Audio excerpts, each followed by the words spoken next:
Machine چلائیں گے تو پھر وہ زیادہ وقت تک نہیں چل سکے گی. اسی طرح اللہ تعالیٰ نے انسان کو اللہ نے بنایا ہے. اللہ تعالیٰ بہترین طور سے جانتا ہے کہ اس کو کیا ضرورت ہے، کب ضرورت ہے، کیسی ضرورت ہے. اللہ تعالیٰ نے اس حساب سے مینول گائیڈ بک ہمیں دیا ہے قرآن.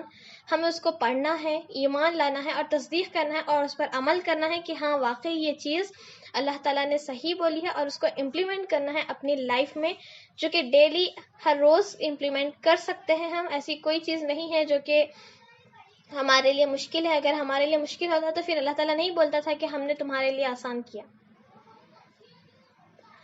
اچھا، میں آپ کو 2 منٹ کا بریک چاہتی ہوں. آپ بھی 2 منٹ بریک لے لیجئے. انشاءاللہ پھر ہم 2 منٹ سے پھر سے جوائن کریں گے. میٹنگ ٹائم بھی اینڈ ہو رہا ہے. انشاءاللہ سیم لنک سے آپ جوائن کریے 2 منٹس میں.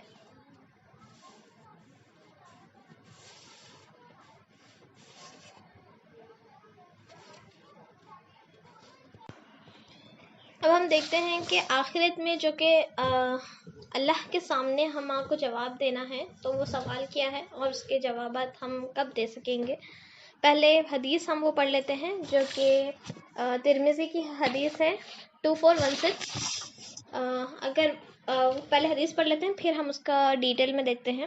عبداللہ بن مسعود رضی اللہ عنہ سے روایت ہے کہ نبی صلی اللہ علیہ وسلم نے فرمایا، آدمی کا پاؤں قیامت کے دن اس کے رب کے پاس سے نہیں ہٹے گا یہاں تک کہ اس سے 5 چیزوں کے بارے میں پوچھ لیا جائے. اس کی عمر کے بارے میں کہ اس نے کہاں صرف کیا، اس کی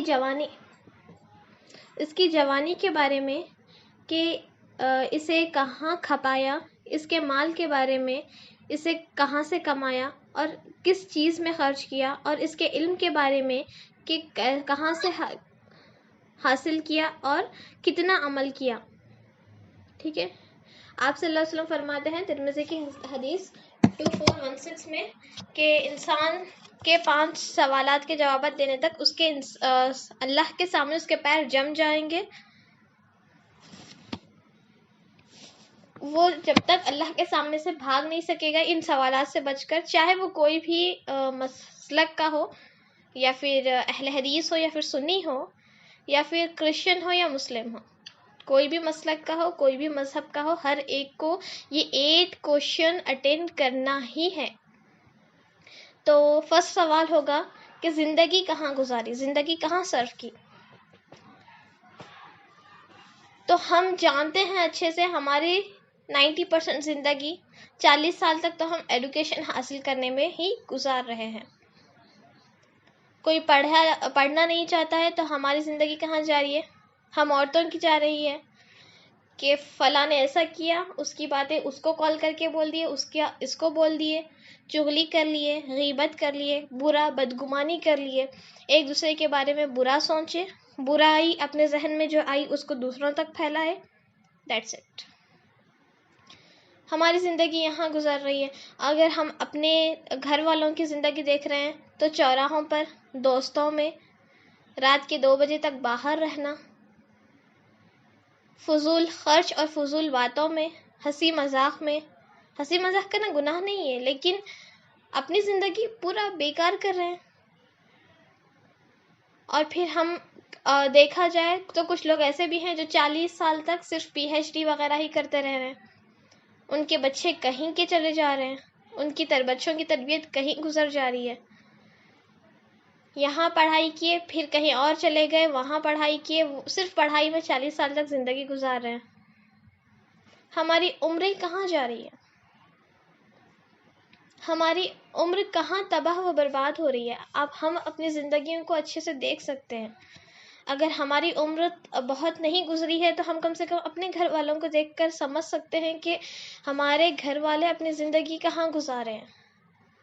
صرف کمائی کرنا زندگی کا مقصد ہے؟ کیا صرف ایجوکیشن حاصل کرنا زندگی کا مقصد ہے؟ میں یہ نہیں بول رہی کہ ایجوکیشن حاصل مت کرو بیچلر ڈگری مت کرو، ماسٹرز ڈگری مت کرو، PhD نہیں. میں یہ نہیں بولنا چاہ رہی ہوں. میں یہ بولنا چاہ رہی ہوں کہ زندگی اپنی آخرت کو داؤ پہ لگا کے. ہمارا تو ماحول یہ ہے کہ بچہ اگر 10th میں ہے تو نماز معاف، گھر والے معاف کر دیتے ہیں، نماز معاف، روزہ معاف. نہیں بیٹا تمہارا 10th ہے، میری ناک نہیں کٹنی چاہیے. میں تمہاری خالہ کو کیا منہ دکھاؤں گی، میں تمہاری پھوپھی کو کیا منہ دکھاؤں گی. تم 1 سال روزے وہ مت رکھ لو، میں اللہ سے معافی مانگ لوں گی. تم نماز مت پڑھو، میں اللہ سے معافی مانگ لوں گی. لیکن 10th کا رزلٹ اچھا آنا چاہیے، 12th کا رزلٹ اچھا آنا چاہیے. تمہیں کم سے کم ڈاکٹریٹ کی ڈگری تو حاصل کرنی ہی چاہیے. ہم اپنی زندگیاں اپنے بچوں کو، اپنے چھوٹے بھائی بہن کو، اپنے بڑوں کو دیکھ کر سمجھ سکتے ہیں کہ ہماری زندگیاں کہاں گزر رہی ہے. کہ زندگی کا مقصد جو اللہ تعالیٰ نے بتایا ہے کہ اس کی عبادت کرو، نیک کام کرو، جیسے کہ میں سٹارٹنگ میں ہی بولی سورۃ العصر میں اللہ تعالیٰ بول رہے ہیں کہ ایمان لاؤ، نیک کام کرو، صبر اور حق کی تلقین کرو. یہ سب ہم کر رہے ہیں؟ نہیں کر رہے نا. تو پھر ہم یہ کیسے سوچ سکتے ہیں کہ ہم یہ بتا دیں کہ ہماری زندگی یہ کام کرے اللہ تعالیٰ، ہم یہ لوگوں کی مدد کریں، یہ ہم ادارہ چلائیں، یہ ہم دعویٰ کریں، اتنے لوگوں کو ہم صحیح راستے پر لائیں. اللہ سوال کریں گے کہ زندگی کہاں گزاری. سیکنڈ کوشچن جو کہ حشر کے میدان میں ہم اللہ کے سامنے ہمارے پیر جم جائیں گے، اور سیکنڈ کوشچن ہوگا کہ جوانی کہاں گزاری. حالانکہ زندگی کا حصہ ہے جوانی، لیکن خاص کوشچن ہو رہا ہے، اسپیشل ایک الگ سے کوشچن ہو رہا ہے کہ جوانی کہاں گزاری. ہم سمجھتے ہیں کہ جوان بچہ کب ہوتا ہے؟ 17-18 سال کی عمر میں، یا پھر 20 سال کی عمر میں. بچہ یا بچی 20 سال کی عمر میں جوان ہوتی ہے، لیکن شرعی اعتبار سے ان کی میچورٹی سے جوانی کی عمر شروع ہوتی ہے. لیکن ہم سمجھتے ہیں کہ تم چھوٹے ہو، تم چھوٹے ہو، تم چھوٹے ہو. ان کو اتنا روک دیتے ہیں کہ ہر عمل میں تم چھوٹے ہو. 9 ایئرس میکسیمم جوانی کی عمر سٹارٹ ہوتی ہے. لڑکے اور لڑکی دونوں کے لیے بول رہی ہوں میں کہ 9 ایئرس میکسیمم، سائنٹیفکلی بھی 9 ایئرس سے سٹارٹ ہوتی ہے. تو ہم اپنے بچوں کی، اپنے بھائی بہنوں کی، اپنے ماحول میں پائے جانے والے بچوں کی اور خود کی جوانی کہاں گزار رہے ہیں. جوانی کا سب سے اونچا پیریڈ ہوتا ہے، سب سے ہائی لیول کا، جہاں اللہ آپ سے جنت میں ہم 30 سے 35 کے ایج کے بیچ میں رہیں گے، کیونکہ وہ جوانی کا سب سے اونچا پیریڈ ہوتا ہے. تو ہم سمجھ رہے ہیں کہ ہماری شادی ہو گئی، ہماری جوانی ختم. اکثر دیکھا گیا ہے کہ ایک شادی ہو گئی، بس ان کا زندگی کا مقصد ہی ختم، ان کا جو انجوائمنٹ وہ بھی ختم، اور ان کی اچھائیاں ختم، ان میں کچھ کرنے کی توفیق ہی نہیں ہے. بس گھر سنبھالو، گھر سنبھالو. بالکل بہت بہت بہت اچھی بات ہے کہ گھر سنبھالے ہیں، آپ بچوں کی تربیت کر رہے ہیں، بہت اچھی بات ہے. لیکن اس کا ہرگز مطلب یہ نہیں ہے کہ آپ اپنے دین کو بھی ہٹا دیں اپنی زندگی سے، اپنی دنیا کو بھی ہٹا دیں، بس اپنی زندگی کو بس کچن میں سرو کر دے سارا.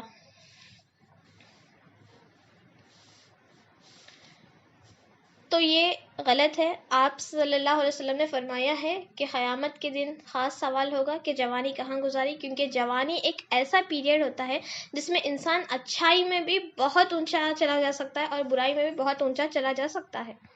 ہم دیکھتے ہیں جوانوں کی، ہم کالج کی ینگسٹرز کی بات کرتے ہیں تو ان کی زندگی کہاں جا رہی ہے؟ فلاں لڑکی کے پیچھے، فلاں لڑکے کے پیچھے. اگر وہ شرعی طور سے صحیح ہے تو ٹھیک ہے، لیکن ہمارا کہاں جا رہا ہے؟ تم نہیں ملی تو میں زہر کھا لوں گا.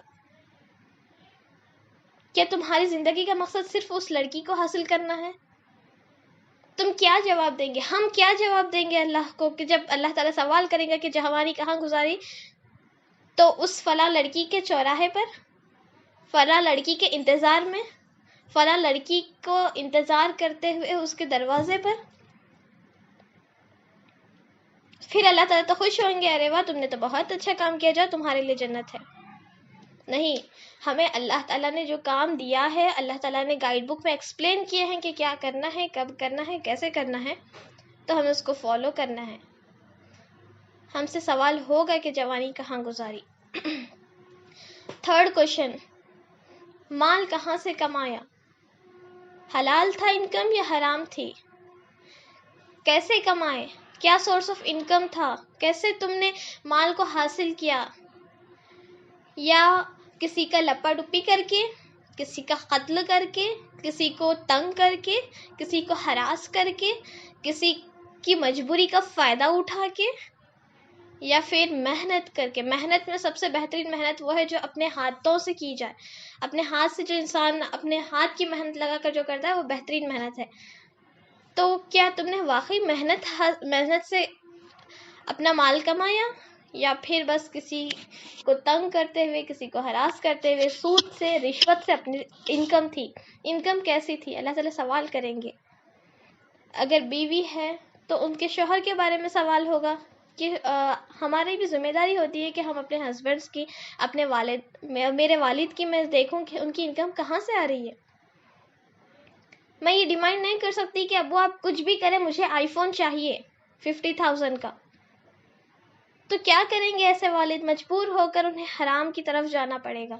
تو ہمیں بھی اپنی خواہشات کو اتنا حلال ہی رکھنا ہے. ہماری خواہشات کو کیا ضرورت ہے مجھے آئی فون کی، جبکہ کوئی بھی فون میری ضرورت کو پوری کر سکتا ہے، تو آئی فون کی ہی کیا ضرورت ہے؟ کوئی بیسک فون کیوں استعمال ہوتا ہے؟ ہمارے یہاں تو شو آف کے لیے استعمال ہوتا ہے، لیکن ایک زمانہ تھا فون یعنی بات کرنے کے لیے استعمال ہوتا تھا. لیکن آج ہم جیب میں رکھ کر پھرتے ہیں. میں فرینڈس کے سامنے فون اٹھا کر یوز کرتی ہوں تو مجھے میرا فون اسمارٹ دکھنا چاہیے، آئی فون دکھنا چاہیے، بہت اچھا دکھنا چاہیے. تب میں اپنا فون جو میرا لینے کا مقصد تھا وہ جب میرا پورا ہوگا. میرا فون لینے کا مقصد یہ نہیں ہے کہ میں اٹھا کے کسی سے بات کروں، کسی کی خیر خیریت جانوں، کسی کی اچھائی برائی جان کر ان کی مدد کروں. یہ میرا مقصد نہیں ہے. میرا مقصد تو یہ ہے کہ جب میں فرینڈس کے سامنے جاؤں گی تو سب سے بہترین فون، سب سے مہنگا والا فون میرا ہونا چاہیے. جب ہم عورتیں، گھر کی عورتیں یہ ڈیمانڈ اپنے خوام سے کرتی ہیں، اپنے جو بھی ہم سے بڑے ہیں جو کہ ہمیں کما کر دیتے ہیں، اگر ہم ان سے کرتے ہیں تو ڈیفینیٹلی وہ حرام کی طرف جائیں گے ہماری بیکار کی خواہش پوری کرنے کے لیے.